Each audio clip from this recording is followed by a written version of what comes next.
Hello everyone, and welcome to the Ultimate Survival Guide for Minecraft 1.19. In this video, I'll be going over all of these survival relevant changes in the Minecraft 1.19 updates, and I've split the video up into 5 different categories. The first category is the new blocks that are added in this update.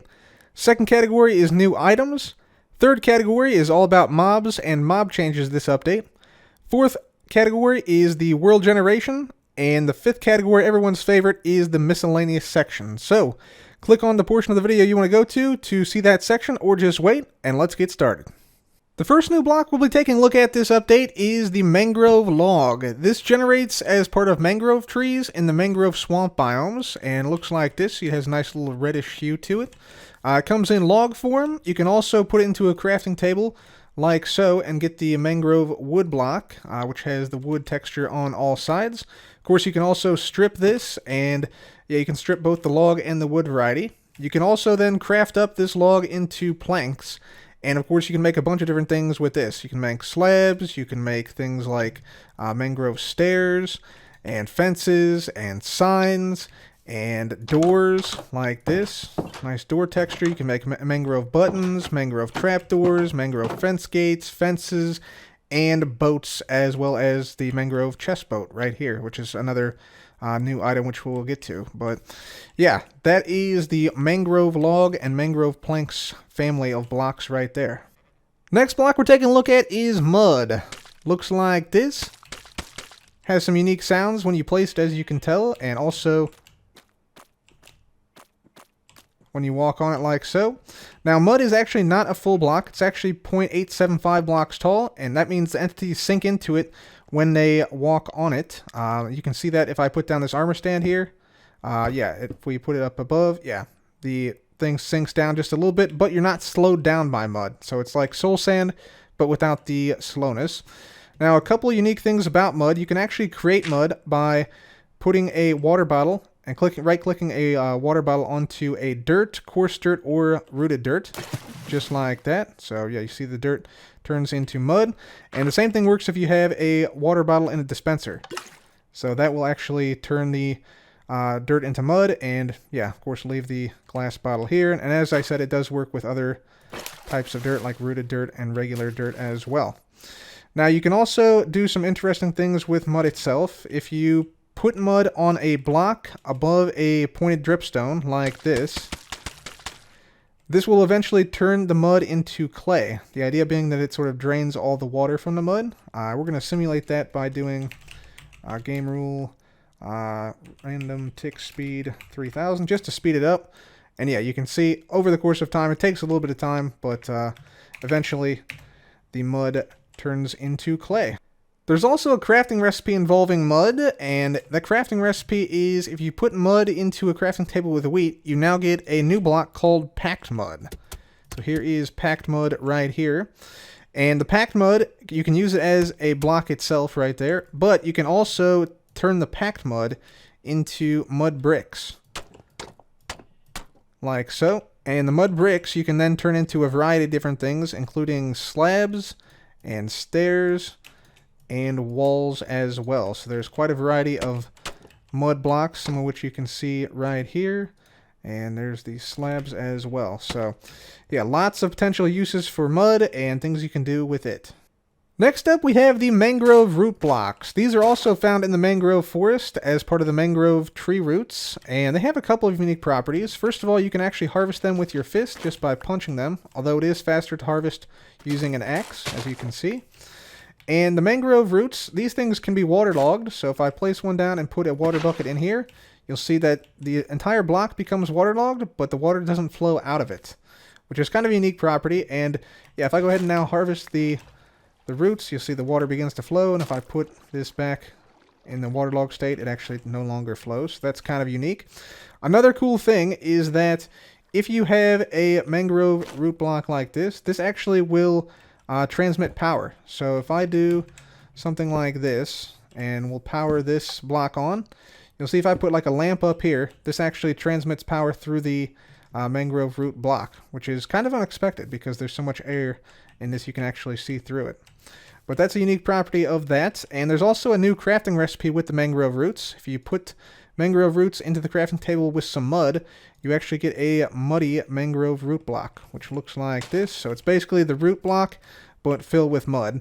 And if in case you're wondering, this is actually a full block, and it has the same transmission properties as the regular roots, as you can see. One final thing is that you can mine the muddy mangrove roots with your fist, just like the regular mangrove roots, but unlike the mangrove roots, the primary tool to gather these are actually shovels rather than an axe. There's a new leaf block in 1.19, which is the mangrove leaf block. You can see what it looks like right here, and this has some kind of unique properties, which we're going to explore here. Obviously, this spawns in the mangrove swamp biome as part of the canopy of the mangrove trees, but unlike other leaves, we can actually bone meal the underside of the mangrove leaves, and that will form a mangrove propagule on the leaf that you bone meal. So if I do it this one, it puts a propagule here, same over here. And if I continue to bone meal the actual propagule itself, watch what happens. Goes to the next growth stage. Then I can bone meal it again, goes to the second growth stage, then the third, then the fourth one. Now, in this state here, the fourth growth stage of the propagule, this is actually where you can harvest the propagule to have it drop as an item. So if we go ahead and do that, I'll switch to survival mode for that.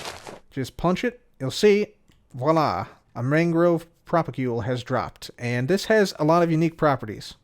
The primary purpose of these mangrove propagules is that they can be planted and then bone mealed into a mangrove tree, as you can see right here. So you see we get some mangrove roots, we get some vines, we get some mangrove leaves, and you'll also notice some propagules growing from the bottom side of the mangrove leaves. This can actually happen spontaneously with mangrove leaves as long as they're naturally generated. There's also mangrove wood in there. Now, you can also use these in other ways. So, for instance, if we go to a area underwater, like let's say down here, we can actually plant the propagule underwater and then bone meal it, and it will form a mangrove tree. So you can actually plant these and use these underwater, which is kind of cool. You can also plant propagules in flower pots like so. If you hold a mangrove propagule in your hand, you can also attract bees, and you can actually use the propagules to breed up bees like so. And not only that, if you place one down in the world like this, the bees will actually use the propagule to pollinate. So as you can see here, this guy is going to get pollinated from this, as is this guy going to get pollinated from this one. So yeah, propagules, pretty useful little item. There are 3 new light sources in this update. They are the Ochre Frog Light, the Verdant Frog Light, and the Pearlescent Frog Light. Each of these emits a light level of 15, and as their name implies, they actually come from frogs eating small magma cubes.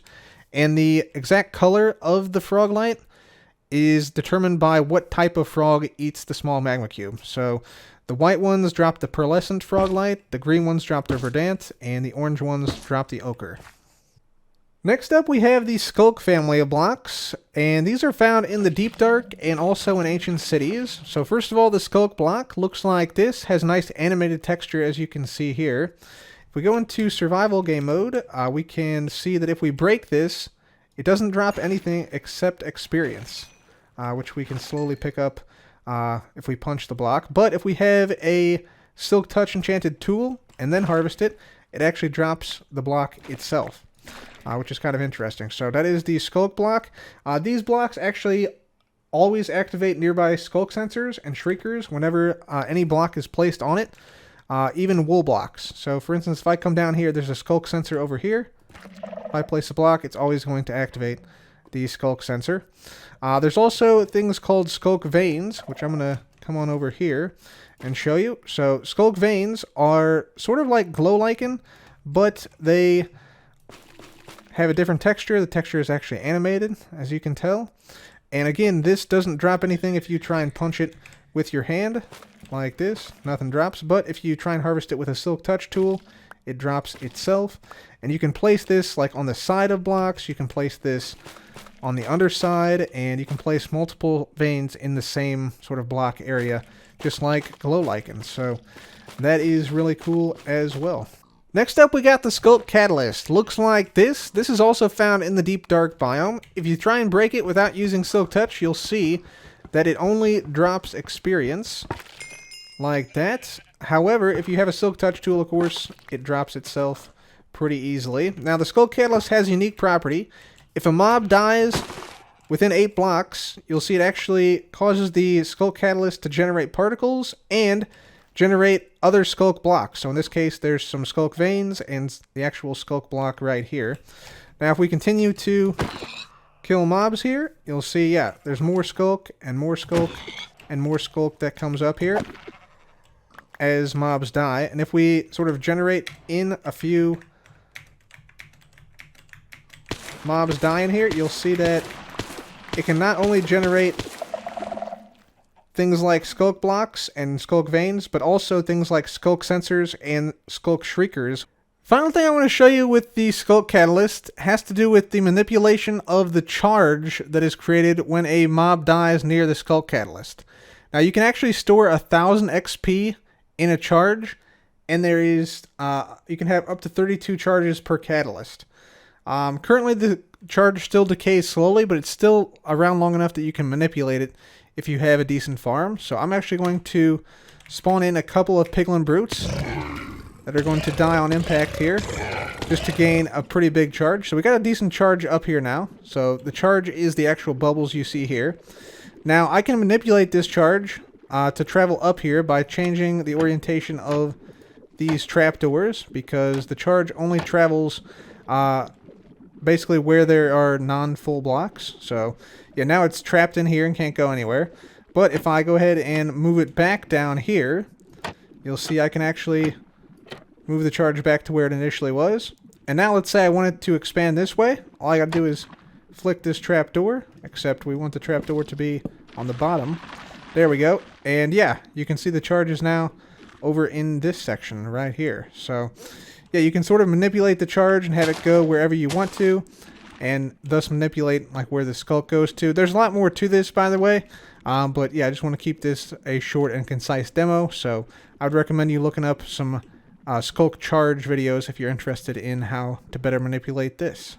Now let's move on to the Skulk sensor. The Skulk sensor is a sensor that detects vibrations in the nearby area. Vibrations are things like actions and events. So for instance, breaking a block, that's considered a event causing a vibration, and the sensor detects that. Now the sensor, when it detects a vibration, which you can see via like a particle that travels from where the event happens to the sensor, it'll actually change its state. So you can see it's now in the detection state. And in that state, it actually emits a redstone signal. So if I put some redstone out like this, you'll see that if I place a block now, there you go. Redstone signal is output. And then the same thing happens if I just get here and like walk around. Even walking will send a vibration. Same with jumping and landing. That actually makes a vibration. There are two prominent exceptions to the rules of sending vibrations. One is placing and walking on wool blocks. So you can see I can place a whole bunch of wool blocks here and nothing happens. I can also jump on the wool blocks and throw items on the wool blocks and no detection occurs. Same thing happens if I have carpets. So if I place like a carpet out here and then jump on it, no problem. I can walk around, but as soon as I get off the carpet, detected. So yeah, that is a very important thing to know. You can also occlude the sensor. So let's say I don't have any of these wool blocks or carpets, and I want to put a wool block down here and here. Now I can walk around freely because the sensor cannot see me, and so it cannot detect any vibrations coming from me. If I were to walk around to the side where the sensor can see me, you see it quickly, yeah, can see where I am at. The sensor has a range of 9 blocks, so if I'm out here, I won't be detected, but if I move in a little bit to here, I will be. There are a couple of very important things to know about the Skulk sensor. First of all, it has a signal strength that it outputs that is proportional to the distance the vibration is detected from the Skulk sensor. So for instance, if I throw an item on the ground here, see there's a very strong signal strength, whereas if I threw one on the ground out here, it's much weaker. Final thing you need to know about Skulk sensors is that you can use them in conjunction with a redstone comparator to get unique redstone outputs for whatever caused the vibration. So for instance, if I walk around, you'll see me walking causes a signal strength of 1, whereas if I were to say drop an item, that causes a signal strength of like 4 or 5. And then if I say open this fence gate, this causes a signal strength of like 10 or so. And then if I, let's say, cast this fishing rod, that produces a huge signal strength. So using a comparator can help you detect what vibration has occurred and what caused that vibration. A few final notes on the Sculk sensor. Number one, you can break it with a Silk Touch tool just like so. If you are shifting and you walk on top of the Sculk sensor, your shifting doesn't really matter. The Sculk sensor will still detect you as long as you're on top of it, no matter if you're shifting or not. And also you can waterlog the Sculk sensor so it doesn't make this noise every time it receives a vibration. In order to do that, what you got to do is you got to put the Sculk sensor into a hole like this, fill water on top of it, then obviously you need to have some type of output here, like so. And so now, if we wait a second, yeah, the Sculk sensor will still detect vibrations, as you can see here, but it doesn't make any noise. So this can make things like hidden traps and things a real possibility now that it's silent. One final thing about the Sculk sensor, if you shift, the Sculk sensor will not detect you, and it will not detect any vibrations from you, which is important because this shrieker here will actually communicate with the sensor, and it'll basically shriek really loudly and potentially summon the warden if it gets a vibration from a nearby Sculk sensor, as you can see right there. So these naturally generated Sculk shriekers can summon darkness and also summon the warden. If it's not a naturally generated shrieker, it can't summon the warden, but in this case it is one, so it did. And the warden is a mob you definitely want to avoid because it's quite strong, has a lot of HP, and can also sort of like sniff you out. It also communicates with the Sculk sensors to determine the player's location in the deep dark, so be aware of that for sure. It's also worth noting that if you accidentally step on a Sculk shrieker, it can activate on its own without the input from a Sculk sensor nearby. And also if you break one with Silk Touch, it'll drop as an item, but if you just break it without Silk Touch tool, then it just drops experience. One final block that's added this update, which is not obtainable in survival, is Reinforced Deep Slate. You can see it all around here, around the inner portion of the Warden's Mouth in the Ancient City. This block can be mined, but it doesn't drop itself. It doesn't drop anything, in fact. And it also cannot be pushed. So it currently does not have a use in survival, but you might find it in the Ancient Cities. Next up, we got new items. So the first new item we're taking a look at is the Swift Sneak enchantment. This has 3 different levels and can only be found inside the loot chests in Ancient Cities, which we are currently in right now. Swift Sneak enchantment can only be applied to leggings, and this basically allows you to sneak faster than you otherwise would. So if I have these on and I sneak, you can see I'm sneaking at a pretty good clip. Like, this allows you to go pretty fast, whereas if I didn't have these on, obviously sneaking is somewhat slow. So yeah, if we go along like this and then put on the pants, bam, now we can quickly sneak a lot faster. Another new item which can only be found in Ancient City chests are these Echo Shards right here. So these Echo Shards can actually be combined with the compass to create an entirely new item. So if you put the compass in a crafting table with 9 Echo Shards like this, that actually gets you a recovery compass. Now, the recovery compass at first looks like just a broken compass, right? It's spinning randomly in each direction. But it turns out that if you actually die in the world, the recovery compass will point toward where you died at. So for instance, let's say I died right here on top of this crafting table, right? Just like that.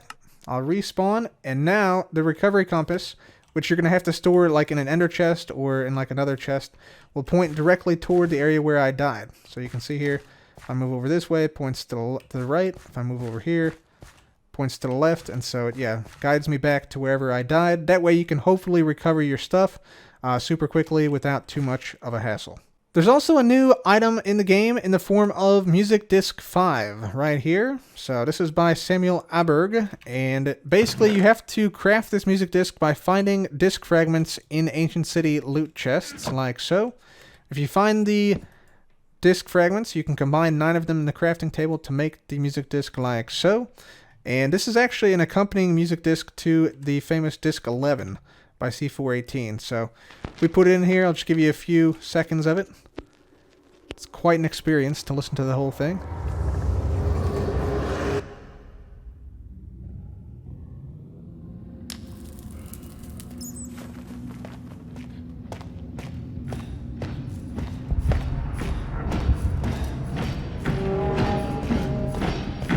But that is the first couple of seconds, and yeah, it gets even weirder from there, believe it or not.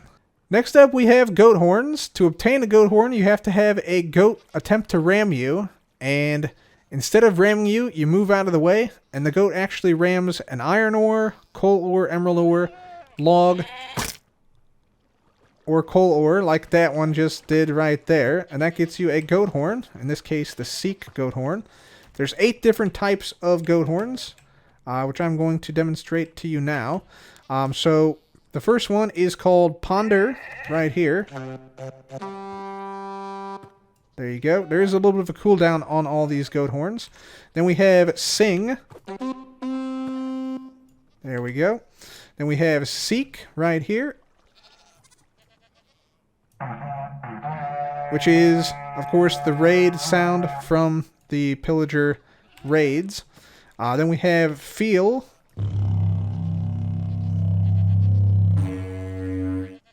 There you go, just like that. So these first 4 can be obtained from regular goats, but the next 4, the 4 I'm going to show you now, are from screaming goats only. So you have to find a screaming goat first, and yeah, get it to ram something to have them drop these horns. So the first one here is Admire. Right there. We got ourselves Call as the next one,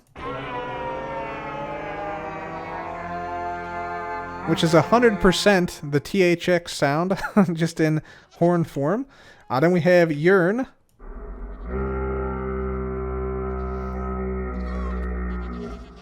And finally, the last one from the Screaming Goat is Dream.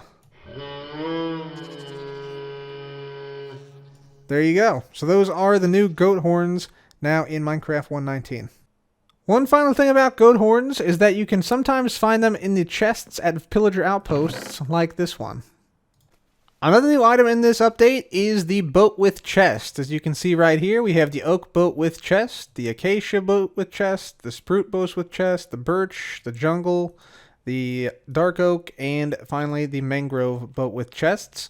Each of these work exactly the same, and as you would expect, so if I go into survival, we can hop on into the boat, and we can just basically simply tow around a chest in our boat with us. To open up the inventory, all we have to do is press E, and we can take things from our inventory and put it into the boat's inventory. And these things also, it's important to note, interact with hoppers as you'd expect. So over here, I actually have a hopper with some stuff in here, and if I just boat on under here, you'll see, yeah, the stuff begins to come into the boat chest inventory.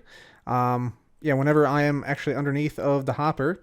And then when I boat away, you'll see it stops. And if we go back underneath, just by backing on up slowly like this, right there, it starts to come back in again. Just like so. And the same thing happens when the hopper's underneath the boat with chest. One final note about the boat in chest, you can only fit 1 player into the boat with chest, because the chest obviously takes up quite a bit of the boat. And if you break the boat, it actually drops the boat in chest, as well as the items inside. Now on to new mobs in Minecraft 1.19. First of all, we have frogs. Frogs look like this. They will naturally spawn in groups of 2 to 5 in swamps or mangrove swamps. And these frogs have a lot of unique capabilities and actions. Obviously they jump, they waddle around as well a little bit, as we hopefully see here. Yeah, there he is. Look at him waddling.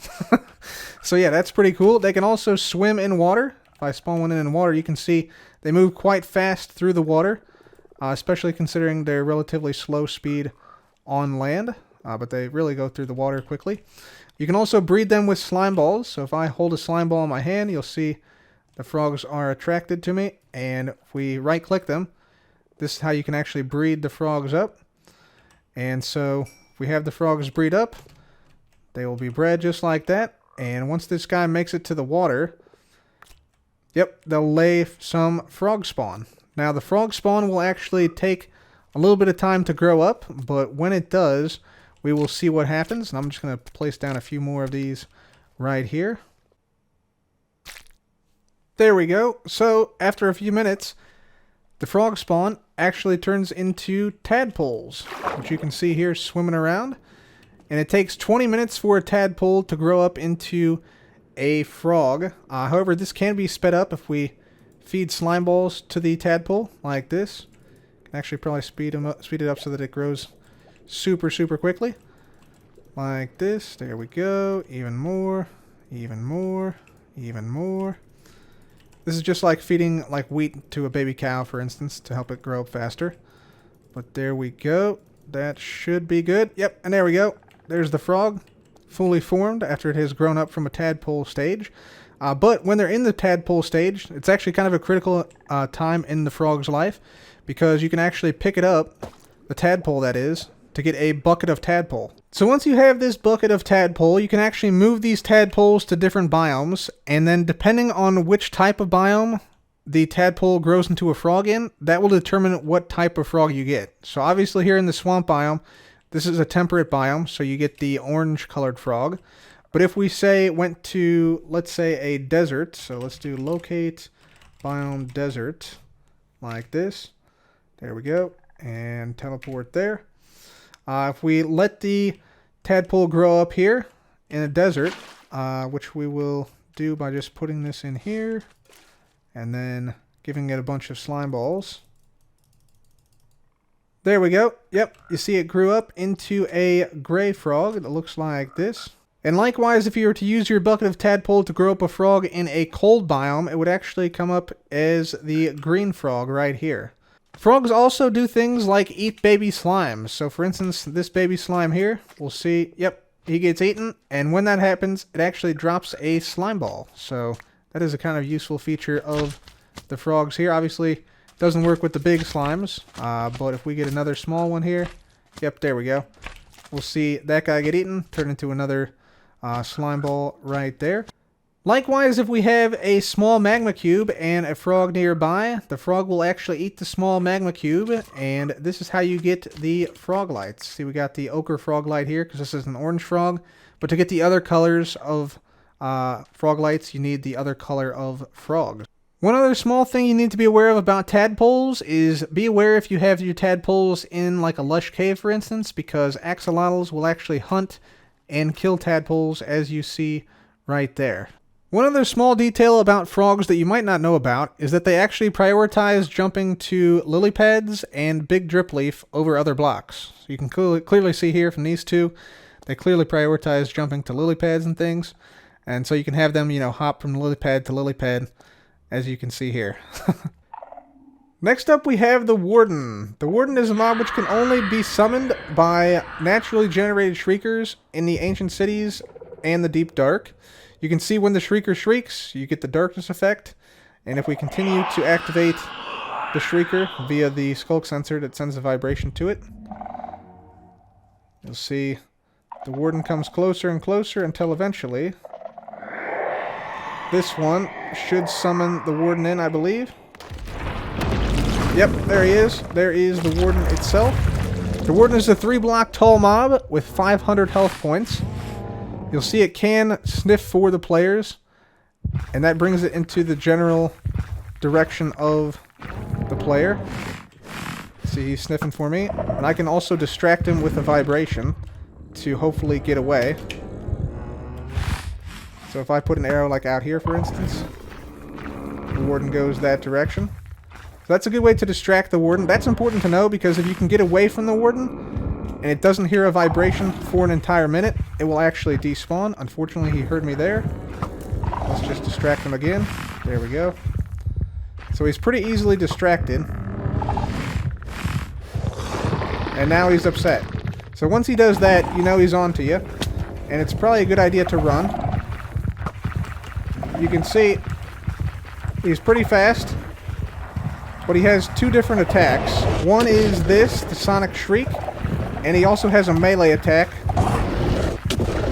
And yeah, he just did the two Sonic Shrieks is enough to kill a player, even in fully protection 4 enchanted netherite armor.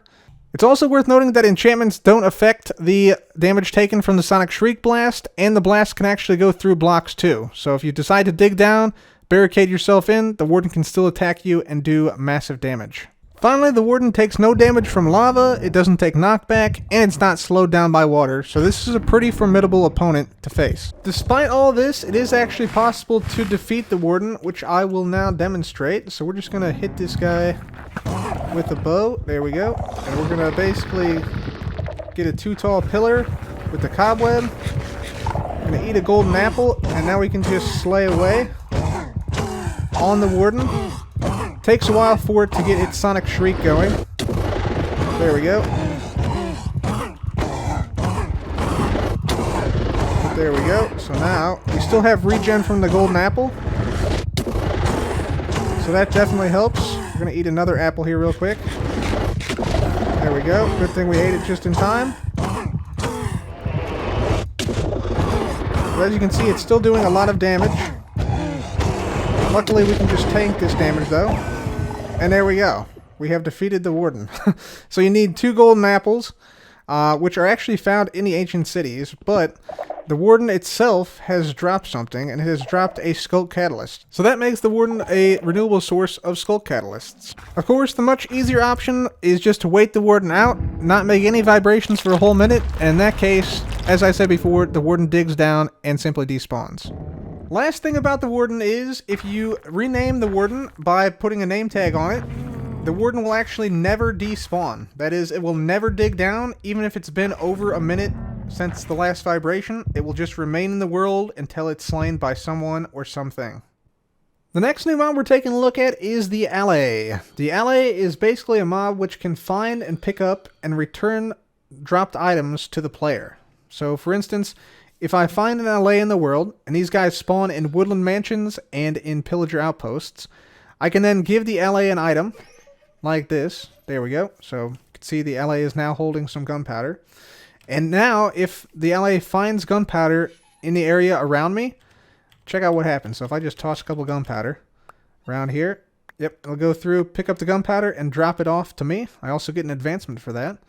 And yeah, it'll keep doing that until there's no gunpowder left, and it gets me all the rest of the gunpowder. And if there's more on the ground somewhere, the Allay will go over there, pick it up, and quickly return it to me. Now there's also some additional functionality with the Allay. Let's say I put a note block down here and played the note block. You saw a little vibration go into the Allay, which means that the Allay is now attached to this note block for the next 30 seconds. So now if there's gunpowder on the ground, it won't return the gunpowder to me. Instead, it throws it onto the note block.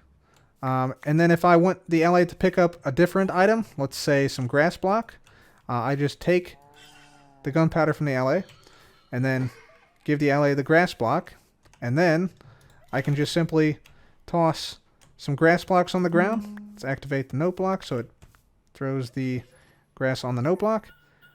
And there you go.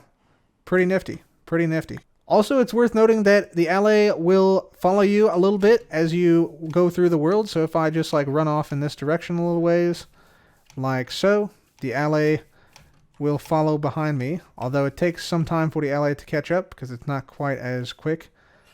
But there we go. Yep. Allay is there. Very good. It's also important to note that the Allay can't be damaged as long as it has an item in your hand.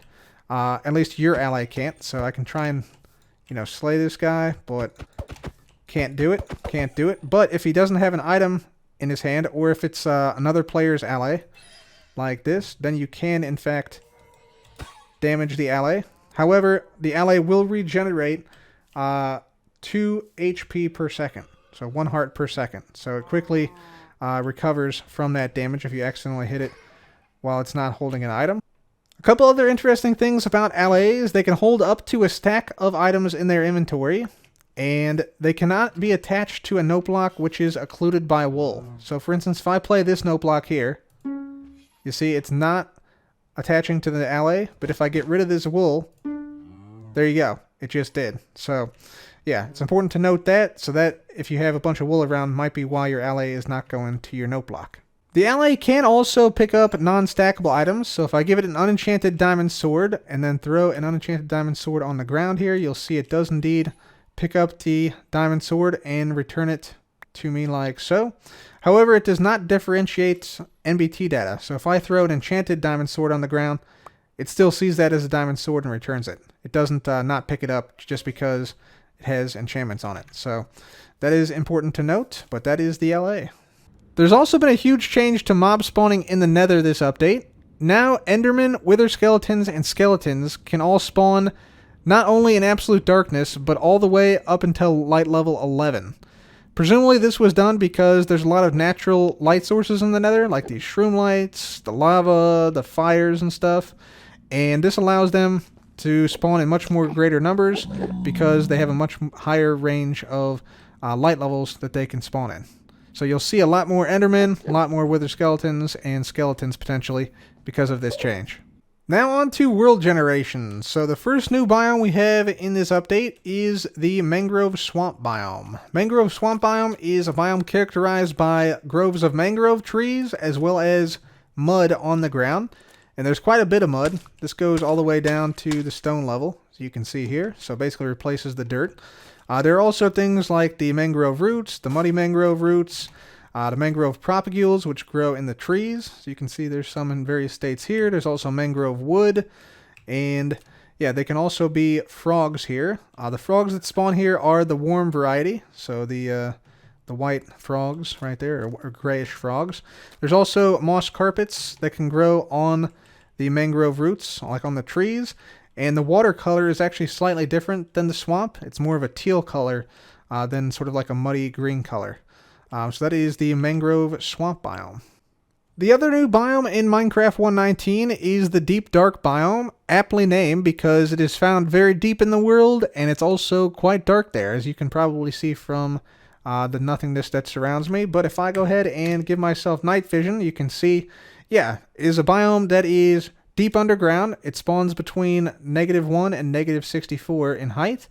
And it's a biome primarily composed of things like sculk blocks, sculk veins, there's sculk sensors, there's sculk catalysts found there.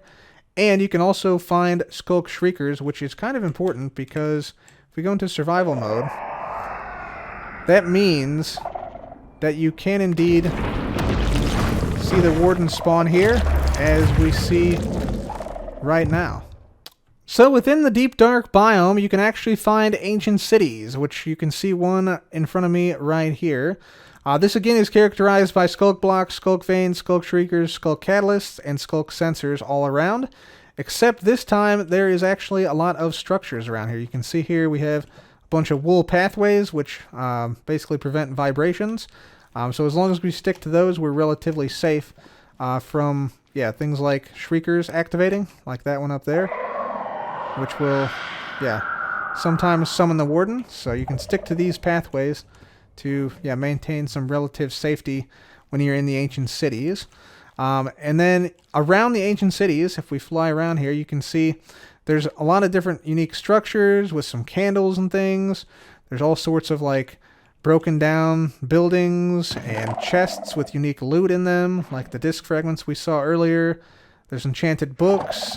There's also echo shards, swift sneak enchantment. There's sometimes diamond hose and things, as well as enchanted golden apples and record discs, as well as potions you can find inside of here. So a lot of unique loot in ancient cities. There's also this giant structure here, which is representative of the warden's face, with the reinforced deep slate going all around the entirety of the warden's mouth, so to speak. Also, in each and every ancient city, there is, if we get to the front here, some unique things. So first of all, you have these redstone lamps, which are lit up by some sculk sensors inside. So whenever you walk close to this, you'll see that these lamps will light up. There's also hidden rooms underneath of this giant warden statue. So if I actually get over here, you'll see this chiseled deep slate block. If I actually land here, right on this block, and then jump, you hear some pistons moving. That's because it has opened up a secret piston door right down here. And inside here, it's a different mechanism to activate in some ancient cities, but there's usually a redstone room inside of here that, yeah, shows you how some redstone works in the game. This is actually to open the door, but this actually shows you that, you know, lecterns can output a signal via comparator. It shows you that if you shoot a target block, this will activate a piston and give out a signal from the target block itself. And it just teaches you some of the basics of redstone. So kind of a neat little hidden room underneath the giant warden statue in the ancient cities. And like I said, the mechanism to open this room is different in each city. So there's a couple different ones that you might find in your worlds. Finally, I want to note that not only in the ancient city, but in the entire Deep Dark, mobs cannot spawn in any capacity. So you'll never find like creepers or zombies or skeletons down here. You only need to worry about evading the warden and not causing too many vibrations to summon him. Finally, in the ancient city, you can find some other things that are unique outside of chests. For instance, the skeleton skull can be found underneath some pillars around the ancient city. So that is the ancient city and the Deep Dark, new structure and new biome in 1.19. Now it's time for everybody's favorite section, the miscellaneous section. First off, there are 7 new advancements in this update. First one is Sneak 100, where you sneak quickly by a skulk sensor or the warden to prevent it from detecting you. Next up is the It Spreads advancement, which you get for slaying a mob near a skulk catalyst, and as you can see, it generates some skulk blocks. One of the advancements is obtained by the ally and having the ally deliver an item to you. As you can see right here. There we go. You've got a friend in me. Another advancement has the ally deliver a cake to a note block, like so. There we go. Birthday song advancement. There's also an advancement for catching a tadpole in a bucket. Bucket is what it's called. Another advancement involves having all 3 types of frog light in your inventory at one time. And finally, there is an advancement for getting all 3 frog types on a lead at one time, or on 3 leads at one time, I should say. So, yeah, this one is actually kind of a challenging one. Glow lichen can now be placed on the top and the sides of soul sand, as well as full blocks made up of snow layers.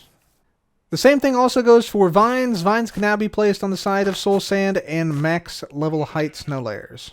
All leaf types in the game can now be waterlogged, as you can see right here. So, yeah, it doesn't matter what type of leaf it is, you can put water inside of it now. The Wandering Trader has changed slightly, in that now it can offer mangrove propagules as one of its trades. Item frames now adjust their hitbox to account for the larger size of the frame map, which means that now you'll no longer punch a map and hit nothing. You'll always now hit the map, instead of missing it due to the smaller item frame hitbox. TNT minecarts, furnace minecarts, chest minecart, and hopper minecart now all drop themselves as items when destroyed, and also the recipe for all of them is now shapeless, so you can put it in any configuration you want to. Equipping your armor or elytra through your inventory now plays a sound, whereas before it did not do so. Bamboo and scaffolding will now last the exact same amount of time when powering a furnace. TNT lit by players will now once again drop XP when it explodes ores, as you can see right here. Get a little bit of XP, along with some diamonds, of course. But if it's not ignited by a player, it will actually not drop experience. And we can see that if we come down here, drop this TNT over here, it explodes, and we get the diamonds, but no experience. So there is a difference now between player-lit TNT and non-player lit TNT. And that is it for the Ultimate Survival Guide to Minecraft 1.19. Everything you need to know for surviving and thriving in Minecraft 1.19. If you enjoyed and want to see other update videos, I have a bunch of other update videos for other past updates that you may enjoy. But until next time, thanks for watching. This has been Cub. Goodbye.